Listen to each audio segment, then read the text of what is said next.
சிவபெருமானின் நெத்தியிலிருந்து விழுந்த ஒரு துளி நீரால் உருவான அங்காரகன்னு சொல்லக்கூடிய செவ்வாய் பகவானை ராசி அதிபதியாக கொண்டு காலபுருஷ சக்கரத்தில் முதல் ராசியாக வலம் வரக்கூடிய மேச ராசி அன்பு சொந்தங்களுக்கு வணக்கங்க.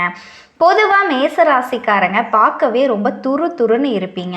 அதே நேரத்தில் கோபக்காரங்களாகவும் இருப்பீங்க. உங்ககிட்ட ஒருத்தர் பேசணும் அப்படின்னா கொஞ்சம் பயப்படுவான். ஆனால் நீங்களே மற்றவங்கள தட்டி கொடுத்து, தம்பி அப்படி இல்லைப்பா, வாப்பா, என்னப்பா, உனக்கு என்ன பிரச்சனை அப்படிங்கிற மாதிரி பேசுவீங்க. இன்னும் சொல்ல போனால் மற்றவங்களை அனுசரித்து போகிறதுல மேச ராசி முதுமையானவங்க, அன்பானவங்க. ஆனால் இவங்களை யாருமே புரிஞ்சிக்க மாட்டாங்க. குடும்பத்தையும் சரி சுற்றத்தார்கிட்டையும் சரி அன்பாவும் அரவணைப்பாவும் இருக்கிறது இந்த மேசம்தான். மற்றவங்க மாதிரியெல்லாம் இவங்க இருக்க மாட்டாங்க. சட்டுன்னு முடிவெடுப்பாங்க. எதையும் பார்த்து பயப்பட மாட்டாங்க. வேகமாக செயல்படுவாங்க. விசுவாசமாக இருப்பாங்க. வேலை செய்யக்கூடிய இடத்துலையும் சரி தன்னோட வேலையிலையும் சரி ரொம்ப அர்ப்பணிப்போடு செயல்படக்கூடியவங்க. இதோட இவங்களை பொறுத்த வரைக்கும் நெருப்பு ராசி, செவ்வாய் பகவானை ராசி அதிபதியாக கொண்டவங்க. இதனாலேயே இவங்க ரொம்ப ஆற்றலும் வலிமையும் அதிகமாக கொண்டவங்க. ஆனாலும் நிலையற்ற இயல்புடையவங்க. எந்த ஒரு சூழ்நிலையுமே அவங்க தாங்கி பிடிக்க மாட்டாங்க. மேச ராசியில் பார்த்தீங்கன்னா ஒரு இடத்துல வேலை செய்கிறது அப்படிங்கிறது சாத்தியமில்லாத விஷயங்க. அவங்களுக்குள்ள தோணிக்கிட்டே இருக்கும், ஒருத்தருக்கு அடிமைப்பட்டு வேலை செய்யவே கூடாது, வேலை செய்யவே முடியாது. அதே மாதிரி எல்லாரையும் ஈஸியாக நம்புவாங்க. நான் பல பதிவுகளில் சொல்லியிருக்கேன், மேச ராசி அப்படின்னாவே அன்புக்கு அடிமையானவங்க. இதை பயன்படுத்திய நிறைய பேர் நிறைய இடங்கள்ல இவங்களை ஏமாற்றி இருக்காங்க. நிறைய இடங்கள்ல அவமானப்பட்டும் இருக்காங்க. இவங்க தன்னோட பசிக்காக என்ன சொல்றதுங்க, வேட்டையாடி சாப்பிடுற மாதிரி இவங்களுடைய உழைப்பையும் இவங்களுடைய உன்னதத்தையும் எடுத்துக்கிட்டு இருக்காங்க. இருந்தாலும் மேசம் அவங்கள தண்டிக்காம இது நாள் வரைக்கும் எப்படியோ இனிமேல் இருக்கட்டுமே, பரவாயில்ல, அவங்க நல்லபடியா இருக்கட்டும்னு தான் வாழ்த்திட்டு வர்றாங்க. மேசம் கஷ்டப்படுறதுக்கான காரணம் தனக்கு துன்பம் கொடுத்தவங்களும் நல்லா இருக்கணும்னு நினைக்கிறது மட்டும்தாங்க. நம்ம சொல்லக்கூடிய வார்த்தைகள் உண்மை அப்படின்னு நினைச்சீங்க அப்படின்னா மேசராசிக்காரங்க கண்டிப்பாக கமெண்ட் பாக்ஸில் பதிவிடுங்க. இதே மாதிரி மேச ராசி பார்த்தீங்கன்னா தன்னோட கஷ்டங்களை மறைச்சிக்கிட்டு ரொம்ப சிரிப்பை வெளிக்காட்டக்கூடியவங்க. ஒருத்தர் சிரிக்கிறான் அப்படின்னாவே அவங்கக்கிட்ட ஏதோ ஒரு பிரச்சனை இருக்குன்னு கேளுங்க. ஒரு ஃப்ரெண்ட்ஸ் வட்டாரத்துலேயோ இல்லை சொந்த பந்தத்துலேயோ நம்ம வீட்டில் கூட சிலர் பார்த்தீங்க அப்படின்னா ரொம்ப சந்தோஷமாக இருக்கும்போது சிரிச்சுக்கிட்டே இருக்க மாதிரி இருப்பாங்க. அவங்கள நீங்கள் கேட்டு பாருங்கள்.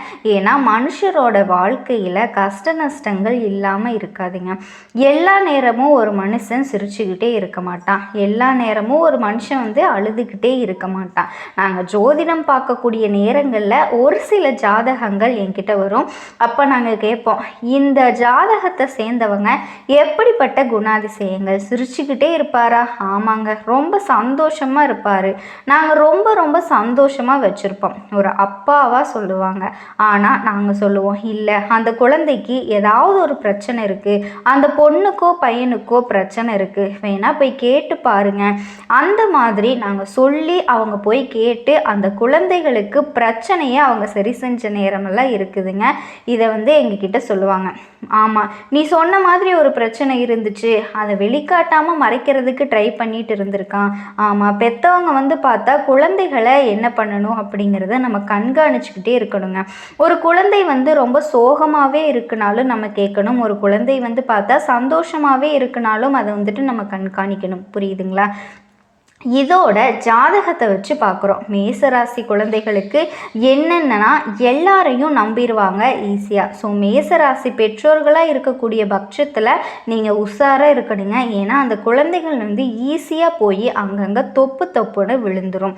நான் சொல்கிறது புரியுதுங்களா? ஒரு காதல் வாய்க்கிறதோ இல்லை ஈஸியாக ஏமாறுறதோ மற்றவங்க கிட்ட ஏமாறுறதோ இது எல்லாமே மேசராசி அதாவது மற்றவங்கள ஈஸியாக நம்பிடுவாங்கன்னு சொல்ல வரேங்க. வேறு எதுவுமே கிடையாது. இவங்களை கடவுளே அப்படின்னு கேட்டால் கண்டிப்பாக மாற்றவே முடியாது. ஆனால் விழிப்புணர்வு இருக்கு இல்லையா, உங்களை பற்றின புரிதல் உங்களுக்கு இல்லாததுனால தான் இது நாள் வரைக்குமே கஷ்டங்கள் நஷ்டங்கள் தொடர்ந்து வந்துக்கிட்டு இருக்கு. அதை நம்ம தெளிவுபடுத்துறதுக்காக தான் இந்த பதிவு உங்களுக்கு நிச்சயமாக இருண்டு போன வாழ்க்கைக்கு ஒரு சொல்ல அகல் விளக்காவது வெளிச்சம் கொடுக்குங்க. புரியுதுங்களா? நிச்சயமாக நல்ல ஒரு மாற்றம் வரப்போகுது. இந்த பதிவு என்ன அப்படின்னா, மேசராசி அன்பு சொந்தங்களுக்கு என்னங்க நடக்க போகுது? இத்தனை நாளும் உங்களுக்கு இருந்த கஷ்டங்கள் வந்துட்டு எல்லாமே முடிய போகுது. இது வரைக்கும் நீங்கள் எதிர்பார்த்த எல்லா நல்ல விஷயங்களும் அது கிடைக்க போகுதுங்க. ஒரே ஒரு விஷயந்தான், மற்றவங்கள நம்பி ஏமாறாமல் இருங்க. அதே போல் ஒரு சிலர் என்ன பண்ணுறாங்க அப்படின்னா, பெரிய பெரிய ஆட்களுக்கா நான் மட்டும்தான் ஜோதிடம் சொல்கிறேன், அப்போ கூலி வேலை பார்க்குறவங்க, தனியார் துறையில் இருக்கவங்க, எந்த வேலை செஞ்ச விவசாயம் பார்க்குற இவங்களுக்கு எல்லாமே பலன் என்ன அப்படின்னு நம்ம சொல்லக்கூடிய பலன்கள் எல்லாமே எல்லாருக்கும் பொருத்தமாக கூடியதுங்க. ஆண்கள், பெண்கள், சின்னவங்க, பெரியவங்க, எந்த துறைகளில் இருந்தாலும் சரி, பணக்காரர்களோ ஏழைகளோ எல்லாத்துக்குமே பயன்படக்கூடியது தாங்க. எந்த ஒரு வாழ்க்கையிலையும் இவ்வளோ கஷ்டம் வரவே கூடாது அப்படின்னு சொல்லக்கூடிய அளவுக்கு படாத பாடுபட்டு எதை தொட்டாலும் தடை, தாமதம், எங்கே போனாலும் பிரச்சனை, வம்பு, வழக்கு, அது இதுன்னு சங்கடத்து மேலே சங்கடம், நொந்து நூடுல்ஸாகி உட்காந்துருப்பேன்ப்பா அப்படின்னு சொல்லுவாங்க இல்லையா, அந்த நிலையை இப்போ மேசம் அனுபவிச்சுக்கிட்டு இருந்தீங்க. ஆனால் அந்த நிலையில் மாற்றம் வருதுங்க. திண்ணையில் படுத்திருந்தவனுக்கு திடுக்குன்னு வந்துச்சான் வாழ்க்கை. கூரையில் இருந்தவனுக்கு கூரையை பிச்சுக்கிட்டு கொண்டு யோகம் வருங்கிற மாதிரி தாங்க மேச ராசிக்கு உங்களுக்கு அதிர்ஷ்டத்தை அள்ளி தரப்போகுதுங்க. இப்போ ஒரு சிலர் சொல்லுவாங்க, ஆமாம் அப்படியே பெரிய சொல்லிட்ட, ஏமா நீ சொன்னால் பழிச்சிருமா?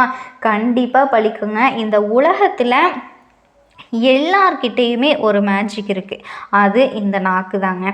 அதோட மேஜிக்கு நம்ம நாக்கு சொன்னால் அது பழிக்கும். நீங்கள் ஒரு நல்ல விஷயத்த சொல்லிக்கிட்டே இருங்களேன், கட்டாயம் அது நடக்கும். இதனால தான் நான் ஜோதிடி சொல்லி அனுப்புகிறதும், சாபம் கொடுக்காதீங்க. உங்களுக்கு ஒருத்தவங்க கஷ்டத்தை கொடுத்துருந்தாலும் சரி, அவன் நல்லா இருக்கணும் அப்படின்னு சொல்லிட்டு போங்க. என்கிட்டலாம் ஒரு நாளைக்கு நிறைய ஜாதகம் வருது. அந்த ஜாதகத்தில் எல்லாரும் கொடுத்துட்டு எங்களுக்கு அவங்க அதை பண்ணிட்டாங்க, இதை பண்ணிட்டாங்க, சூனியம் பண்ணிட்டாங்க போல் அப்படின்னு சொல்லிட்டு ஒரு மாதிரி அவங்களையே தாண்டி அந்த கஷ்டங்கள் அவங்கள அந்த மாதிரி யோசிக்க வைக்குது. அந்த நேரங்களில் அவங்க நல்லாவே இருக்கக்கூடாது, ஏதாவது பண்ண முடியுமான்னு கேட்பாங்க என்கிட்ட. ஆனால் நான் சொல்கிறது என்னென்னா, நாங்கள் ஜோதிடத்தில் நவக்கிரகம்னு அமைப்பு, உங்களுடைய கட்டமைப்பு எப்படி இருக்குது, எந்தெந்த கிரகங்கள் எங்கெங்கே இருக்காங்க, உங்களுக்கு கால நேரம் மாறுதா, இந்த மாதிரியும் அதை தாண்டி உங்களுக்கு எந்த மாதிரியான பரிகாரம் செஞ்சால் சிறப்பு அப்படிங்கிறது வரும். இந்த சூனியம் வன்னியம் எல்லாம் பண்ணுறதுக்கு பார்த்தா இதெல்லாமே சுத்த பொய் மட்டும்தாங்க. அதை ஃபஸ்ட்டு நீங்கள் தெரிஞ்சுக்கோங்க. வாழ்க்கையில் இனி வரக்கூடிய நாட்களில் செல்வாக்கு அதிகமாகும். வியாபாரம், தொழில் செய்கிறவங்களுக்கு பிற்பகுதியில் மகிழ்ச்சி அதிகமாகுங்க. உத்தியோகத்தில் இருக்கவங்களுக்கு சந்தர்ப்பங்களில் வளர்ச்சி கூடும். கலைஞர்களுக்கு வாய்ப்பு தேடி வரும். மாணவ மாணவிகள் எதிர்பார்த்த இலக்கை அடைவீங்க. பெண்களுக்கு குடும்ப சுமை குறையுங்க. ஒரு தொகை செலவழிச்ச பின்னாடி மற்றொரு தொகை கரங்களால் படும். ஆனால் பொறுமை தேவை, பண தேவைகள் பூர்த்தியாகும். அதே நேரத்தில் கொஞ்சம் சுப செலவுகளும் சேரும். ஓகேங்களா? கண்டிப்பாக மேசத்துக்கு நல்ல நாட்கள் தான் வரப்போகுதுங்க. வரவேண்டிய பணம் கைக்கு வரும், அதை முடங்கி கிடந்த தொழிலில் முன்னேற்றம் அடைவீங்க. சின்ன வியாபாரி கூட நீங்கள் எதிர்பார்த்த ஆதாயம் கிடைக்குங்க. சுகஸ்தானமான 4ஆம் வீட்டில் சூரியனுடைய சஞ்சாரம் அப்படிங்கிறது உடல்நிலையிலிருந்து சங்கடங்களை தோன்றி மறைய வைக்குது. எதிரிகளால் இந்த சங்கடங்கள் இருந்தாலுமே அதை சமாளிக்கக்கூடிய நிலையில் உங்களுக்கு ஆற்றல் உருவாகும். குடும்பத்தில் நிம்மதியான சூழ்நிலை ஏற்படும். கணவன் மனைவிக்கிடையே இணக்கம் உருவாகும். புதுசாக வீடு வாகனம் வாங்கக்கூடிய யோகம் இருக்குது. அது சம்பந்த முயற்சி எழுந்து வெற்றி பெறுவீங்க. விவசாயிகளுக்கு ஆதாயம் உண்டாகுங்க. குடும்பத்தில் பொன் பொருள் சேரும். பணியாளர்களுக்கு தனியாக தெரியுங்க. அரசாங்கத்தில் ஆண்களோ ஒருத்தர் கீழே கை கட்டி கூலி வேலை செஞ்சாலும் சரிங்க, ஒருத்தர்கிட்ட ஏதாவது ஒரு தனியார் வேலை செஞ்சாலுமே உங்களுடைய செல்வாக்கு அதிகமாகுங்க. நீங்கள் மற்றவங்கக்கிட்ட எதிர்பார்த்த மதிப்பும் மரியாதையும் அதிகமாகுங்க. அதிர்ஷ்டம் தரக்கூடிய நாட்களாக உங்களுக்கு இனி வரக்கூடிய நாட்கள் அப்படிங்கிறது அமைய போகுதுங்க. கண்டிப்பாக நீங்கள் எதிர்பார்த்த வாழ்க்கையை வாழ போகிறீங்க. கூலி வேலை செஞ்சாலும், அதாவது ஒருத்தர் கீழே நீங்கள் வேலை பார்க்குறீங்கன்னா உங்களை பொறுத்த வரைக்கும் முன்னேற்றம் உண்டாகும். ராசிநாதன் செவ்வாய் சத்ரு ஜெயஸ்தானத்தில் சஞ்சரிக்கிறதுனால உடல்நிலையில் இருந்த சங்கடங்கள் விலகும். நினச்ச வேலை நடக்குங்க. தொழில் வியாபாரத்தில் இருந்த எதிர்ப்புகள் எல்லாமே நீங்குது. இழுப்பறியாக இருந்த வழக்குகள் எல்லாமே உங்களுக்கு சாதகமாக வரப்போகுதுங்க. எதிர்பார்த்த பொறுப்பு பதவிகள் கிடைக்கும். காவல்துறைக்கு நீண்ட நாள் கனவு நனவாகுங்க. குடும்பத்தில் இருந்து வந்த பிரச்சனைகள் முழுசாக நீங்க போகுது. நீங்கள் எதிர்பார்த்த மாதிரி வெளிநாடோ வெளியூரோ போய் உங்களோட தேவைகளை நிறைவேற்றக்கூடிய அளவுக்கு உங்கள் வாழ்க்கை தரம் அப்படிங்கிறது உயரப்போகுதுங்க.